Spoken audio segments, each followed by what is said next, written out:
So kia ija ndi kati 1 chileka does not qualify kuti kakhale kwa kati 1 ilibe ma facilities oyenerera mayapoti athu alibe ma facilities oyenerera kuzomba kuja kunali ma navigation equipment ana aliko kalekalelo nthawi ya ngwazi kukalonga inaliko kunzozo inaliko. It was very easy to fly, but those things were vandalized. As I'm speaking, we fly using experience and using njia zosayenera. Aviation standard ima ina kuti fed ziuza ma navigation jani aids amene timenokhala nawo koma ngati dziko it's unfortunate kuti we zinthu even sisi tikulankhula panopa amaliongo akumva kuti tilibe zinthuzo zochitisa manyazi. So we had a state of head of state bandege flying very low, but we had to manage it. So the thing is we safely landed. That's the most important thing. Lomaliza mwafotokoza ichichi anafotokozanso a General Kandula dzulo koma ndimafuna ndimvetsenso kuchokera kwa inuyo manena kuti pali mtambo ovuta Charlie Bravo umene Cumulonimbus Charlie Bravo umene umachititsa kunena kuti umene musalowemo yayi ndiyeno malongosola kunena kuti mmaganizo mwanu ngati expert ngati amene mmayendetsa ndege kwa nthawi yayitali komanso mwakhala mukuyendetsa route imene yakumzuzu ikukuonetsani kunena kuti kunali weather yoyipa nde amathawathawa aloweko apa pali kampata kuchokapo kupita pena nkona ndege ija imangokhota chifukwa funso limene lili ndi Amalawi ambiri chifukwa chani ndege imakhota ndiyeno mwalongosola ndamva Amalawi so amva ndiye ndimafuna ndimvetse komaliza kodi ndiye kuti weather ikhoza kuchititsa kuti ndege igwe zimenezo kwa amene tili mafoni amakono mulumbo bange Google weather the one of the factors imene bangisa songozi kwambiri za ndege makamaka adverse weather an extreme weather zikomo kwambiri chair. Zomba City South.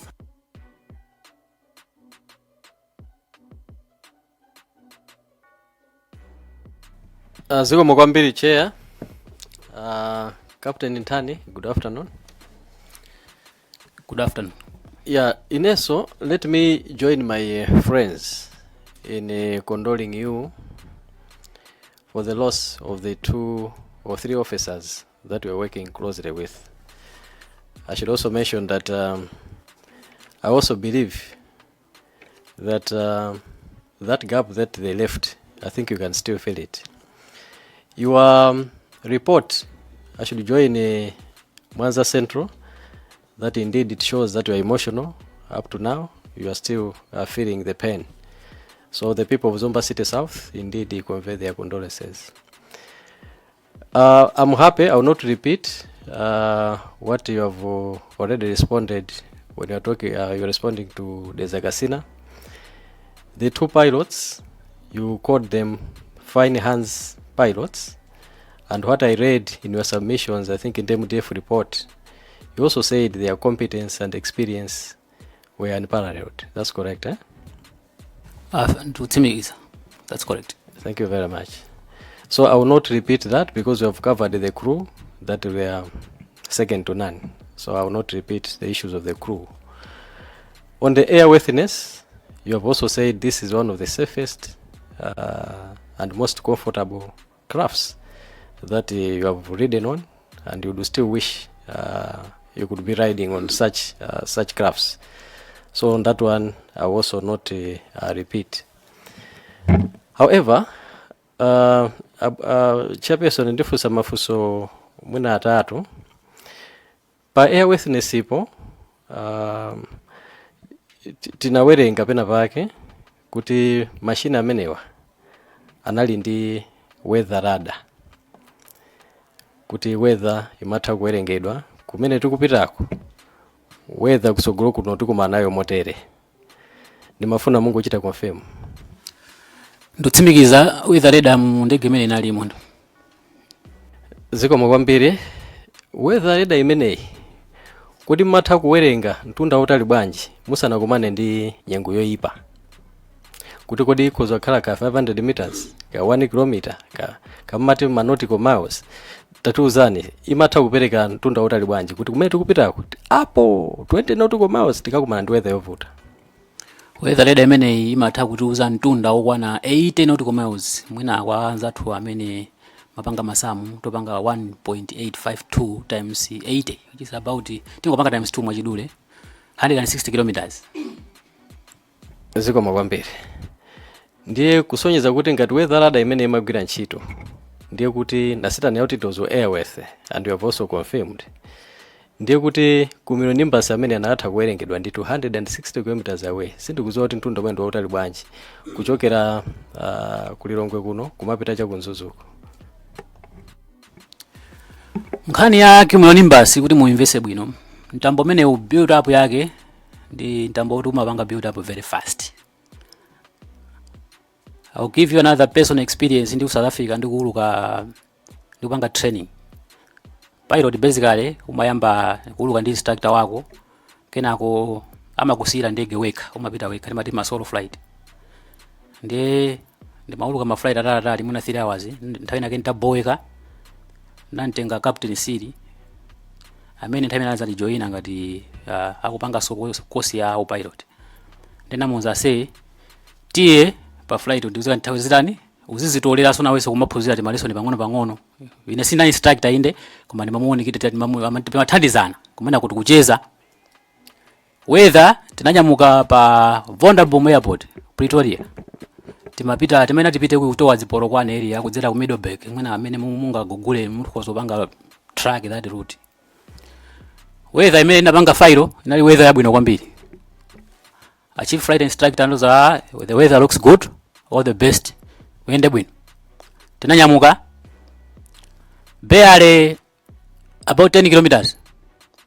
Kumbuyo kwanga mene choka kuja kunapezeka kuti kubwera chintambo timati chichale Bravo chicha. Ndi chintambo choti chimaka cover distance over 80 nautical miles within a very short period of time. So 10 kilometers ndikune nayo we covered it in less than 5 minutes. Beza kuti ntambo kumbuyo kwatu warani watseka. So as a pilot we are trained to disbanga quick decisions. I said I'm not returning back. I have to proceed because this one is a Charlie Bravo. Umene kupita ako kuli mitambo imene because the pilot umaphunzidwa ndio sema mitambo umaidziwa kuti ntambo ndikulowa huu ndo ulukika. So I said okay, I'll maintain I'll proceed. Chair, I think the explanations I think has made different examples, living examples. But I just wanted him to engage with me to answer my questions. The stories, yeah, we can give an opportunity, but I wanted you to take my line of thinking, if that is possible. Need to proceed. Thank you. So the weather radar is in the plane, and it can also forecast 160 kilometers. Of course, we know that it can build very quickly. Going back to Kenny Osambalopa, someone with competence and paralleled, do you think he had ever met such difficult conditions? Because you are very close to him. Can you confirm that this was not the first time probably to meet such severe bad weather? This was not the first time. Thank you very much. Thank you. So this is where I'm going. I want the chair to be aware that we are not dealing with any other captain. From his testimony, his experience and competence was unparalleled. I think this is what he said initially. This is airworthy. The weather could be forecast on the radar 160 kilometers away. Secondly, chair, moving on. The flight was lost on the communication. It could not be tracked until 10 a.m. Is it 12 a.m.? Maybe you would also want to speak to us because you are an experienced pilot. You have been lost for more than almost 30 minutes. You finally get connected to the airport tower. Would you sound distress call to the people that you are talking to, having been lost for almost 30 minutes? Okay, kuti angefunsa imenelo mwina ndingoperekapo chithunzithunzi kuti kodi ma communication imayenda bwanji pa flight imene anauluka anzathu. Before that, tidziwe kuti ndege ya Dornier 220 imene maulukayi, this aircraft was not a pressurized aircraft. Pressurized aircraft imene zimatha kuuluka makafika mpaka na 49,000 feet, zimatipanga pa provide supplementary oxygen. Ndege imene inalibe that facility. So it was restricted to flying below 12,000 feet. Now, between Chairperson, I still want a simple answer. Yes. At the 12 minutes past 10, these guys were lost of contact. They established contact after, is it 30 minutes? I'm asking a simple question, Captain Intani. Would you not sound a distress call? I think the other answer you can maybe give it later, but I just want this response here. Captain, fwaja nthawi Zuko mwambe. nkhani zanu zozulisa ngalasa zomatipereka my insights koma mbodi my insights ndosiyana. We can draw lessons yes koma mwina pena pake just go straight kuti tisakhale distracted kwambiri molunjika. You sound a distress call only in an emergency.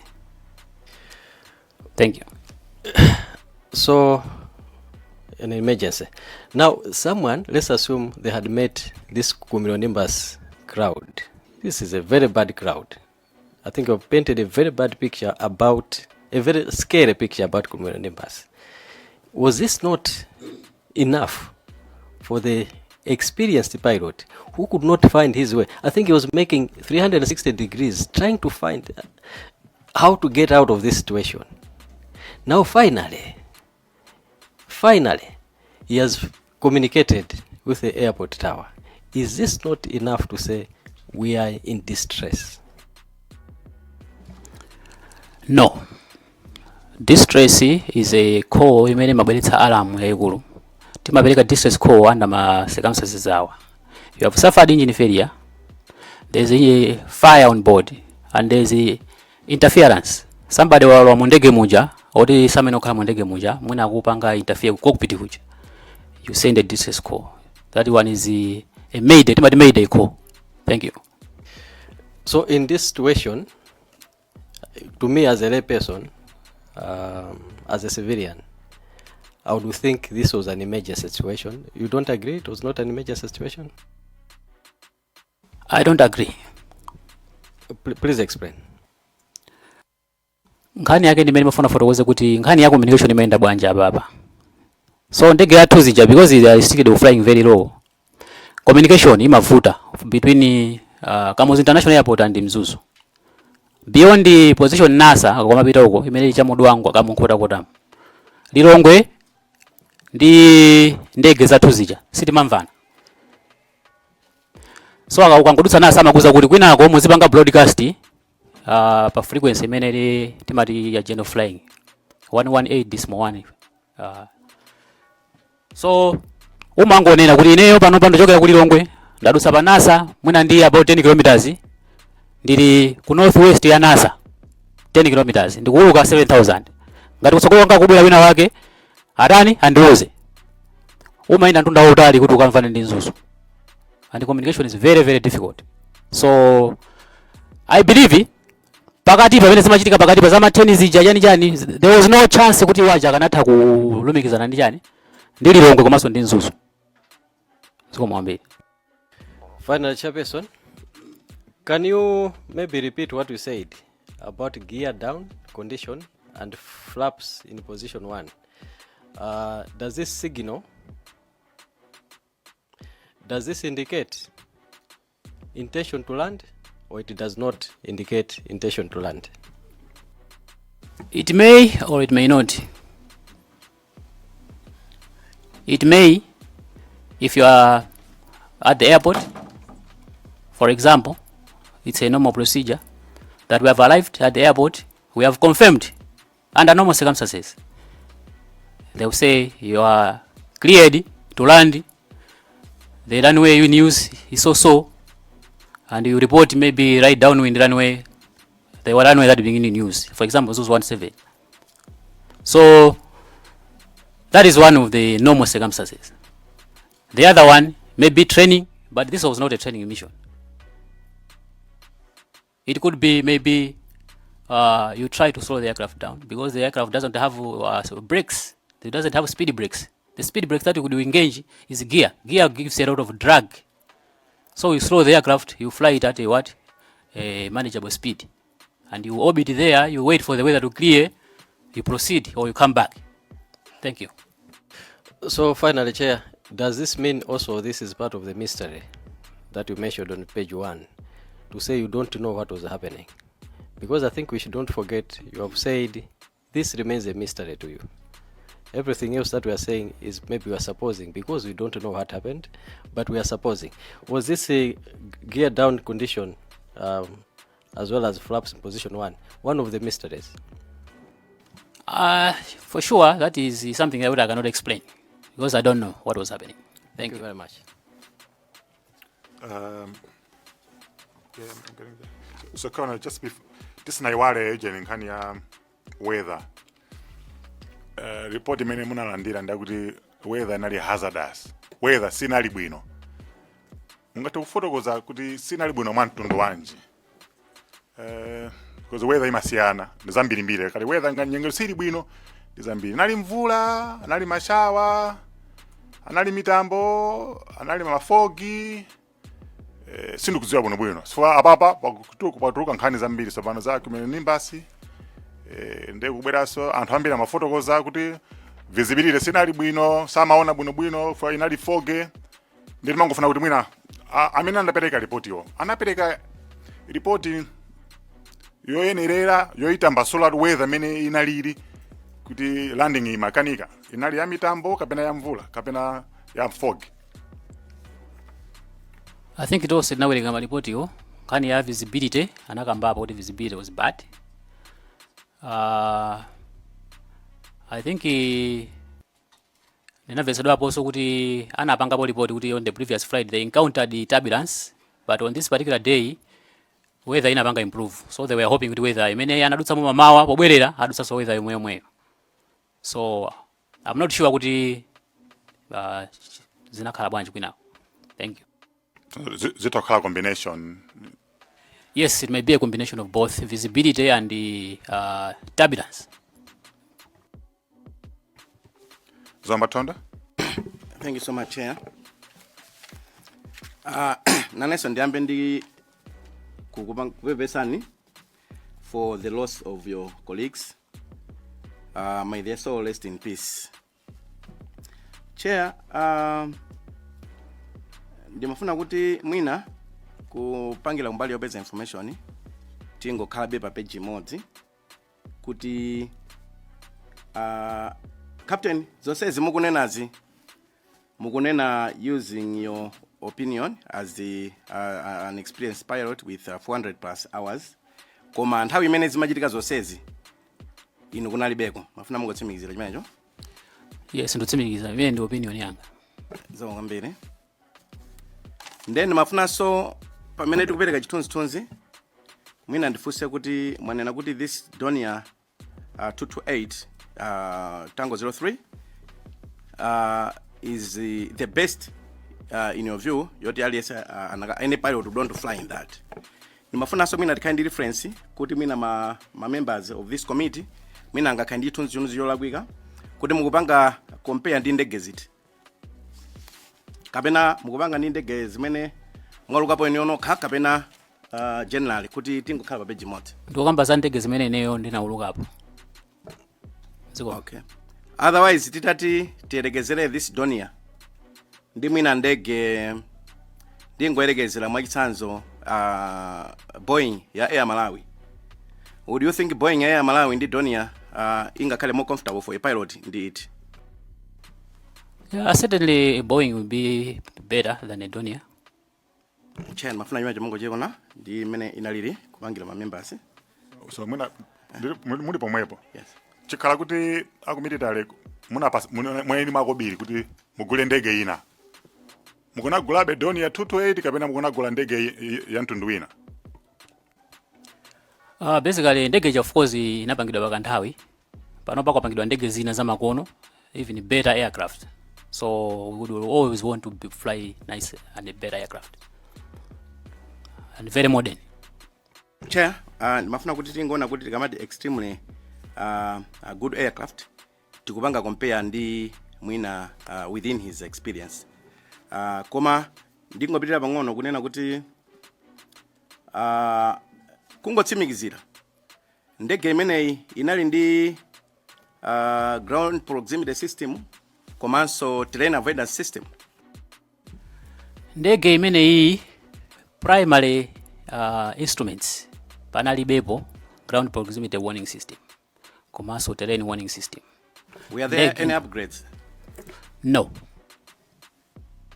It was the portable GPS that had a terrain warning system.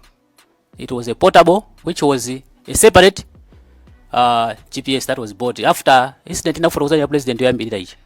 Kuti president araona kuti zinthu is becoming dangerous. Singapeze china chake chokuthandizani muzuluka kwa bwino. I made that proposal. I was the one who proposed it. Bwana ina kana lembakala tena songozi nati. I get your point, Captain. Thank you. And thanks for that information. Ndi mafuna mwina my members angodziwa just a few kuti you're flying the plane, you're on the controls. Voice yake when you are approaching the ground or any kind of terrain imasokosera bwanji kuti what are the chances kuti pilot akhoza kusemphana nayo sayimva bwino? Kuyambira kujandana kuti kuma primary instruments amene they are integrated in the system amene amatha kutionetsa telekeze pa ifipali 40 imaonetsa pa annunciator panel. Ndege imene inalibe zimenezo. Akaka mukunena inuka kanali mu GPS. Mu GPS imo because the GPS is separate. It's not integrated in the aircraft. You cannot hear the tone from this GPS because you have those headsets. The engines are running, so you cannot hear that one. Thank you. So when you are relying on this as an equipment for a warning equipment for terrain avoidance, maganiza kuti imakupangani in your mind as pilots, as a captain yourself, maganiza kuti zikupanga noni motani?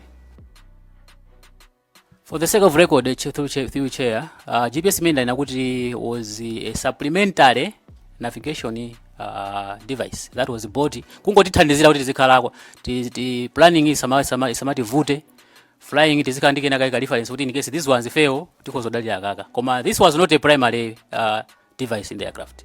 Okay, so ndatokoza. Chair, you may wish to take that as a point because ikusempana ndi report and ikusempana ndi what was said yesterday. So mina just take note of that. Ndimafuna so mwina kuti tikhale pa page imodzi. You mentioned of the master switch, which pilots, especially you military pilots, are advised to switch it off to minimize the potential fire. Ndimafuna kuti mutsimikizire kuti awawa ni maganizo chabe koma you have no reference. Amene wani maganizo anga, yes, because it's part of your training. Komanso never mu report kuti fa atabwera BFU nafusa hapo chinthu chimodzi kuti kodi ndege munayipeza mu configuration yanji. Ndi anandifotokoza kuti naipeza in landing configuration. Master switch munayipeza in position yanji. Anandiuza kuti we found the master switch in off. Nafusa ma generators in position yanji. Anandiuza kuti they were in the off position. That's why ndikunena kuti naganiza kuti ndege suffered an inevitable crash. And the pilots tried their best, but because they were hitting the ground, they say, let's switch it off. At least we should hit the ground, we should not burn. Thank you. Okay, so Chair, I wanted good. I think because somewhere when we go into the other phase, I'm sure I will get evidence of that because somewhere it was mentioned that there are pictures of the same. Kwa mnafuna ningo josa itunzi yonena kuti zinali in that position. Maka kuti mwina ma members ako mita ango zoa kuti mungu nena maganizo koma sikuti zinali choncho. Or manango ozida koma sikuti zinali choncho. Na kundi maganizo anga amenewa. Zongwambire. Tikale supplementary. Yeah, ningo toka mpambasula. Akufotokoza ati iwowa abwera kunoko ngati operations officer. Ndeza nguchitika kuti noti kwafusa mafuso angati pilot. Yes. Someone's yawo imene abwera iwowa abwera ngati operations and training officer. Panthawi imene yoyo. I have Chair questions on the same. No, mangofuna nimalize. Thank you. Okay. Kusonza kuti mwina mafuso ena azikhala overboard. Kuti ayanke akanakhala pilot kuti ndege imene anayiyendesapo ndi imene pena pake tingwamvesesa kuti akutichitira bwino kuti akutiyankha koma kanakhale nakanati ine masamu ndi ankathera apapa zimene izizi bwanji tikanasira nthawi ya ndegeyo manimvesesa iti so ndizoona ali kuti akukamba opinion yawo mangofuna nditsimikize pamene popo ndathokoza. That's why kwambira kujanwa nafusiratu kuti tingokhala pa page imodzi kuti all the coming questions let's kuti we are on that basis. Chair, ndikunena zifaja perception imene ingapite ku committee. You may need to understand me. Hello? Okay. So mwina ndingo funsako kuti pamene tikupanga wind up munanena kuti mmapanga so training was it? Yeah. Planning? Training, yes. Okay. So mwina just taking advantage of your being here today, do you know any kind of or rather how do you keep your records? Like I don't know if you're the right person to answer maintenance aspects or no. No, that maintenance. Okay. No, there's someone who does that. Oh, okay. But I guess you keep your records after any kind of training as copies of the same. Yes. Thank you. I think, Chair, for now, let me stop there. Thanks. Supplementary, Chair. Let me take his hand up do akasangaze then I'll come back to you, Vice Chair. Zikomo kwambiri Chair, popereka mpata kwa anthu akudowa kasangazi kuti afusepo funso. Poyambirira ndaona kuti nzofunikabe kuti ndizipanga declare ndikakhala kuti munthuyo ndikumudziwa. Captain Henry Ntani ndikuwadziwa.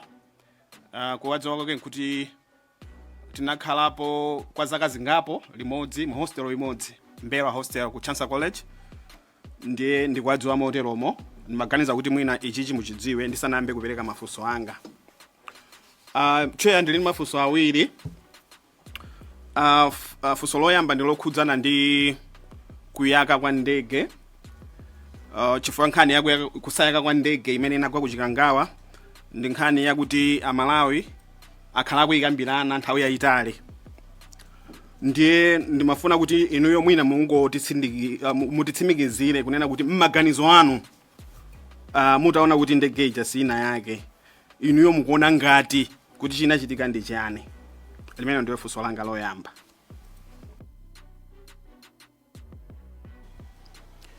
Zomwambiri Chair, I think funso limenelo naliyankha kuyambirira ngati ndisakunama. Ndinanena kuti mukuganiza kwanga anthu aja they encountered the situation ena kuti it was a point of no return. Sizingathekenso kuti abwerere kusangapiteso uku. Yet in that event where you were crashing, because I don't know the circumstances they were in, and you are going down, it's better. It's advisable to switch off. Okay, Jabwin Pebani. Zina zimavuta kufotokoza mchichewa. Ndifakena ndilankhula zonse zichichewa ndi chizungu. Nanena kuti ndikuganiza kwanga anthu amene aja anafika pa mulingoni kuti palibe chimene tingachitire so mwina. Zativuta, we are going down. Tikutigwa. So kuti tisayake, kuti ndege isaonongeke, kuti mazathu asaonongeke. Tifati tikagwa baba engine zikulaya ndi power on tiyaka. Because masinanga imakhala spark. So spark ni mafuta ziyaka. So they put the master switch off. That is maganizo anga. So ndinayo zinali choncho. Because I don't know, I was not there. Ndiye kuti no ukakhala kuti watimitsa master switch ndikutimitsa ma generators a ndege. Ndege imakhala kuti singathe kuyaka. Yes, you minimize the chances of having a source of power, which is a spark. Because by mafuta panga spark bena pake ndekuti moto wetani uya. Ndeto. Chair funso langa lachiwiri. Ndina kuti inuyo captain mutawerenga report la BFU komanso mutazifufuza zokhudzana ndi ngozi imeneyi ngati munthu mmodzi amene mumayendetsapo ndege imeneyi, mumaganizo mwanu munaona ngati kuti ngozi imeneyi inachitika chifukwa chani?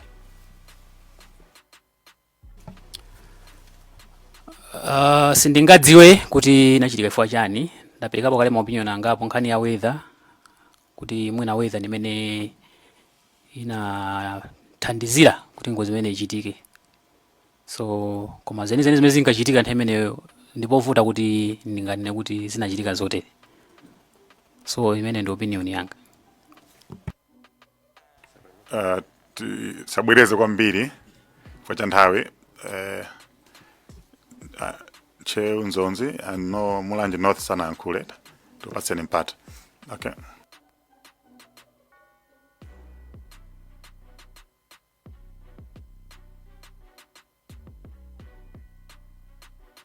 Che Unzonzi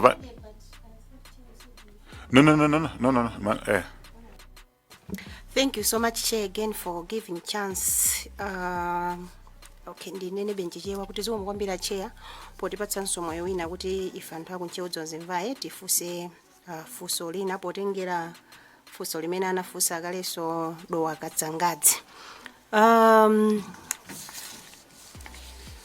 Captain, fuso langa ndilo kuti titapita ku Chikangawa, komiti ino idauzidwa ndiye na amene adayamba kufika pamalo paja kunena kuti adapezeka kuti matupi ena anthu amene anali mu ndege muja anapezeka ena atakagwera uko, ena atagwera uko. According pamene inuyo mukuyidziwira ntchito yanu kuti ndege ija yazimitsidwa mainjini, yazimitsidwa zonse zimene zimathandizira kuti ndege ija ikangogwa isa yake, ungayifotokozere motani komiti ino kuti kodi experience yanu ndi yotani pa itachitika ngozi ngati yomweyi kuti mwina anathimitsapo zipangizo ngati zimene mwafotokozera zija? Experience yanu ndi yotani kuti zimachitika motani ikamagwa ndegeyo, matupi amatha kutulukamo kapena zimakhala bwanji pamenepo? Sikumukombera.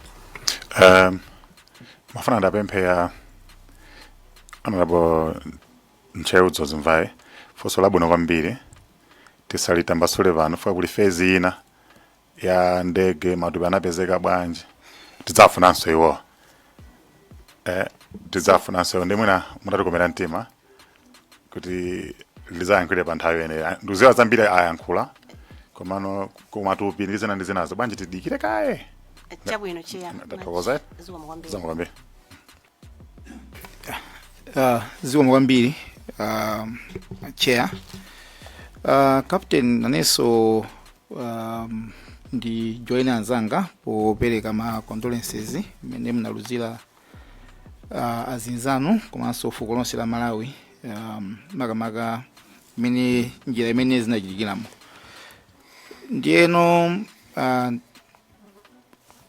ndikuonanso kuti manenanso kuti zina zimene ukamba baba zambiri nzongonera kuti ndi opinion, chizungu change kuti we can only speculate. Koma mawu amphamvu amene mnasogoza ndachiona kuti it remains a mystery kuti kodi zinakhala bwanji ndege amene manena ndege naye bwinobwino komanso oyendesa onso anali akaswiri.